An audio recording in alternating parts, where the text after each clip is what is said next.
السلام علیکم دوستوں، امید کرتا ہوں آپ سب خیریت سے ہوں گے۔ دوستوں، میرا نام ہے محمد یوسف، آپ میرا یوٹیوب چینل دیکھ رہے ہیں جرا آفیشل۔ دوستوں، آگے بڑھنے سے پہلے گزارش ہے کہ آپ ہمارے چینل کو سبسکرائب کر دیں تاکہ ہماری ہر نئے آنے والی ویڈیو کا نوٹیفیکیشن آپ کو بر وقت آسانی کے ساتھ مل سکے۔ دوستوں، چلتے ہیں اپنی ویڈیو کی طرف۔ دوستوں، حضرت عیسیٰ علیہ السلام اور بشارات قطب سابقہ۔ ادیان و ملل کی تاریخ کا مطالعہ کرنے سے یہ معلوم ہوتا ہے کہ دین حق اور ملت بیضا کی تبلیغ و دعوت کا سلسلہ اگرچہ آدم علیہ السلام سے شروع ہو کر خاتم الانبیاء محمد صلی اللہ علیہ وآلہ وسلم تک برابر جاری رہا ہے، لیکن اس سلسلہ کو مزید قوت پہنچانے اور سر بلند کرنے کے لیے سنت اللہ یہ رہی ہے کہ صدیوں بعد ایک ایسے علوہ العظم اور جلیل و قدر پیغمبر کو بھیجے اور جو امتاد زمانہ کی وجہ سے پیدا شدہ عام روحانی عزم حلال کو دور کر کے قبول حق کے افسردہ رجحانات میں تازگی بخشے اور ضعیف روحانی عواطف کو قوی سے قوی تر بنائے، گویا مذہب کی خوابدیدہ دنیا میں حق و صداقت کا شور پھونک کر ایک انقلاب عظیم برپا کر دے اور مردہ دلوں میں نئی روح ڈال دے۔ اور اکثر ایسا ہوتا رہا ہے کہ جن اقوام و امم میں اس عظیم المرتبہ پیغمبر کی بعثت ہونے والی ہوتی ہے، صدیوں پہلے ان کے بادیان ملت اور دایان حق انبیاء علیہ السلام اس مقدس رسول کی آمد کی بشارات وحی الہی کے ذریعے سناتے رہتے ہیں تاکہ اس کی دعوت حق کے لیے زمین ہموار رہے، اور جب اس نور حق کے روشن ہونے کا وقت آ جائے تو ان اقوام و امم کے لیے اس کی آمد غیر متوقع حادثہ نہ بن جائے۔ حضرت عیسیٰ علیہ السلام بھی ان چند علوہ العظم جلیل القدر اور مقدس رسولوں میں سے ایک ہیں، اور اسی بنا پر انبیاء بنی اسرائیل میں سے متعدد انبیاء علیہ السلام ان کی آمد سے قبل ان کے حق میں منادی کرتے اور آمد کی بشارت سناتے نظر آتے ہیں، اور انہی بشارات کی وجہ سے بنی اسرائیل مدت مدید سے منتظر تھے کہ مسیح موعود کا ظہور ہو، تو ایک مرتبہ وہ پھر حضرت موسیٰ علیہ السلام کے زمانہ کی طرح اقوام عالمہ میں معزز و ممتاز ہوں گے، اور رشد و ہدایت کی خشک کھیتی میں روح تازہ پیدا ہوگی، اور خدا کی جاہ و جلال سے ان کے قلوب ایک مرتبہ پھر چمک اٹھیں گے۔ بائبل، تورات، انجیل اپنی لفظی و معنوی تحریفات کے باوجود آج بھی ان چند بشارات کو اپنے سینہ میں محفوظ رکھتی ہے جو حضرت مسیح علیہ السلام کی آمد سے تعلق رکھتی ہیں۔ تورات و استثنا میں ہے، اور اس موسیٰ نے کہا کہ خداوند سینا سے آیا اور شعیر سائر سے ان پر طلوع ہوا اور فاران کے پہاڑوں سے جلوہ گر ہوا۔ اس بشارت میں سینا سے خدا کی آمد حضرت موسیٰ علیہ السلام کی نبوت کی جانب اشارہ ہے، اور سائر سے طلوع ہونا سے نبوت عیسیٰ علیہ السلام مراد ہے، کیونکہ ان کی ولادت باسعادت اسی پہاڑ کے ایک مقام بیت الالحم میں ہوئی، اور یہی وہ مبارک جگہ ہے جہاں سے نور حق طلوع ہوا، اور فاران پر جلوہ گر ہونا آفتاب رسالت کی بعثت کا اعلان ہے، کیونکہ فاران حجاز کے مشہور پہاڑی سلسلہ کا نام ہے۔ مرکز کی انجیل میں ہے، جیسا یسیع نبی کی کتاب میں لکھا ہے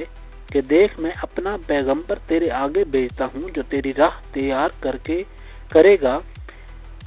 بیابان میں پکارنے والے کی آواز آتی ہے کہ خداوند کی راہ تیار کرو،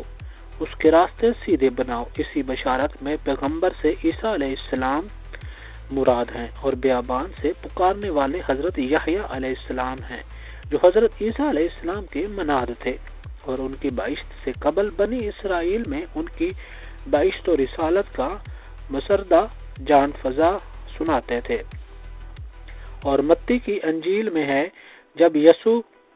ہیرودیس بادشاہ کے زمانہ میں یہودیہ اور بیت العلم میں پیدا ہوا تو دیکھو کئی مجوس پورب سے یروشلم میں یہ کہتے ہوئے آئے کہ یہودیوں کا بادشاہ جو پیدا ہوا ہے وہ کہاں ہے۔ یہ سن کر ہیرودس بادشاہ اور اس کے ساتھ یروشلم کے سب لوگ گھبرا گئے، اور اس نے قوم کے سب سردار کاہنوں اور فقیہوں کو جمع کر کے ان سے پوچھا کہ مسیح کی پیدائش کہاں ہونی چاہیے۔ انہوں نے اس سے کہا کہ یہودیہ کے بیت الحم میں، کیونکہ نبی یسیع علیہ السلام کی معرفت یوں لکھا گیا ہے: اے بیت الحم یہوداد کے علاقہ، تو یہودا کے حاکموں سے ہرگز سب سے چھوٹا نہیں ہے، کیونکہ تجھ میں سے ایک سردار نکلے گا جو میری امت اسرائیل کی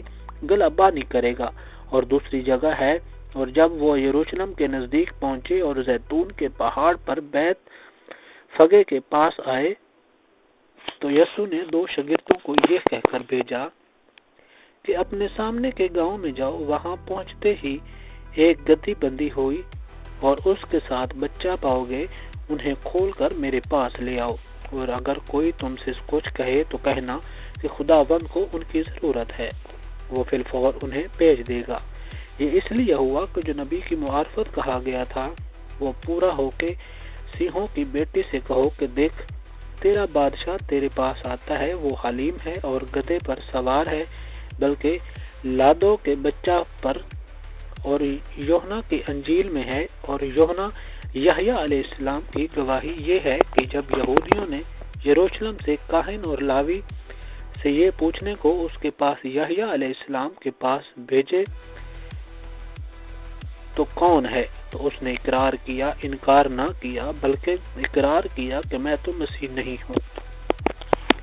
انہوں نے اس سے پوچھا پھر کون ہے،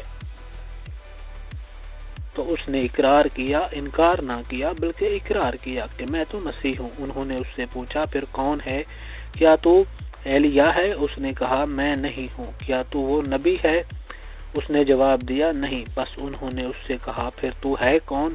تاکہ ہم اپنے بھیجنے والوں کو جواب دیں کہ تو اپنے حق میں کیا کہتا ہے۔ اس نے کہا میں جیسا یسیع نبی نے کہا، بیابان سے پکارنے والے کی آواز ہوں کہ تم خداوند کی راہ سیدھی کرو۔ اور مرکس اور لوکا کے انجیلوں میں ہے: وہ لوگ منتظر تھے اور سب اپنے اپنے دل میں یوحنا یحییٰ علیہ السلام کی بابت سوچتے تھے کہ آیا وہ مسیح تھا یا نہیں۔ تو یہ یوحنا یحییٰ علیہ السلام ان سب کے جواب میں کہا: میں تو تمہیں بپتسمہ دیتا ہوں، مگر جو مجھ سے زور آور ہے وہ آنے والا ہے، میں اس کی جوتی کا تسمہ کھولنے کے بھی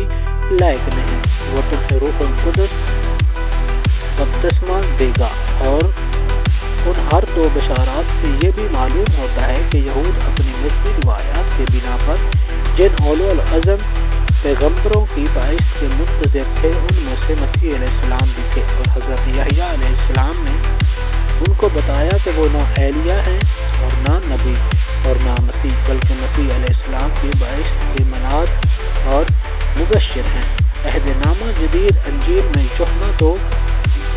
جدا جدا شخصیت دیے ہیں، ایک یحییٰ علیہ السلام اور دوسری عیسیٰ علیہ السلام کے حواری اور شاگرد۔ قرآن عزیز نے بھی حضرت زکریا اور حضرت یحییٰ علیہ السلام کے واقعہ کو حضرت عیسیٰ علیہ السلام کی باعث کی تمکید قرار دیا ہے، اور یحییٰ علیہ السلام کو حضرت عیسیٰ علیہ السلام کا مبشر اور مناد بنایا ہے۔ دوستو یہ تھی ہماری آج کی ویڈیو، امید کرتا ہوں آپ کو ہماری ویڈیو اچھی لگی ہوگی۔ دوستو اگر ویڈیو اچھی لگی ہے تو ویڈیو کو لائک کر دیں، چینل کو سبسکرائب کر دیں تاکہ ہماری ہر نئی آنے والی ویڈیو کا نوٹیفیکیشن آپ کو بر وقت آسانی کے ساتھ ملتا رہے گا۔ دوستو ملتے ہیں نئی ویڈیو کے ساتھ۔